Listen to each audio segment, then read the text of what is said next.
Hey, it's Evan from Lux BMX. If you've ever purchased a new bike, here are a list of the top 5 things that you should do in regards to maintenance.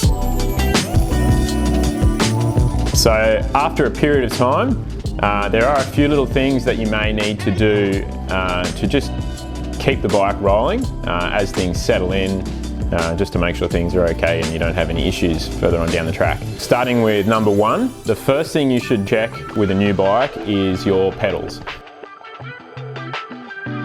So that refers to basically your pedals in your crank arm and your crank arms themselves as well. So maintaining this sort of stuff, keeping the pedals tight, will prohibit the threads getting damaged in the pedals, as they sometimes can come loose. So it is a really important thing to check over with a new bike. But yeah, if you do that, you should be fine. Number 2 is the spokes on the wheels. Your wheels may be a little overwhelming to start with, and thinking about tension of spokes can be a little bit hard to think about sometimes, but it's actually a really simple process to keep your wheels tight. Your spokes will stretch a little bit with new wheels. When they settle in, they bed into the hub, so it is a good idea to check the tension on those.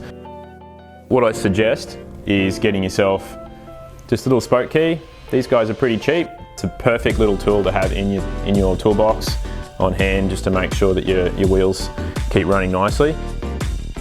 And there's obviously a lot of videos around on how to tension your spokes, so you can drill into that and have a look into that sort of stuff if you want some more information. But the best advice I can give you is to basically less is more. So when it comes to the spoke tension, so do a quarter turn on each spoke as you're going around. Just start at the valve hole and just go quarter turn all the way around. It may not feel like you're putting much tension in the wheel, but that's a good thing. So if you load up the spokes too much to start with, by the time you get all the way around the wheel, you'll have some issues there. So just put a little bit in. So yeah, but that's definitely a really good thing.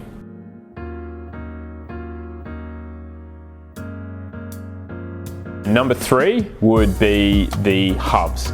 So the easiest way to check your hub bearings, or your basically the preload on the bearings, is to grab the bike and move your wheels side to side.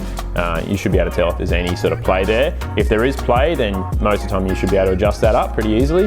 A lot of the time the hubs will have just cone hardware that you can tighten up. If you're not familiar with that sort of stuff, certainly reach out to us and we can help you to adjust those if need be. Number 4 is the headset. So your headset assembly, your bearing assembly through your forks through your frame, it's a really easy process to check the play in there. Essentially you can sit on the bike, turn the bars sideways and rock backwards and forwards. If you feel any play, then you can adjust the preload on the bearings. And most of the time that just means loosening your stem bolts, tightening your preload bolt, and then tightening your stem bolts back up again.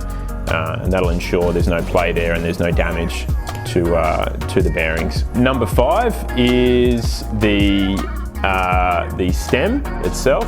So relation to the bars is simply just making sure that your bolts are tight on your stem. So if you have a look at your stem, you should have a nice even gap either side of the bars where the bolts go through, and then just put a little bit of tension on each bolt, working across pattern to ensure you get it nice and tight.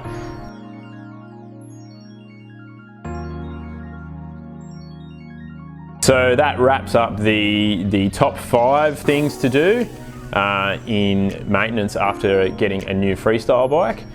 If you've got any questions at all, any other concerns or anything you come up against, certainly hit us up in the comments or reach out to us on our various different channels and we can help you out. Thanks for watching.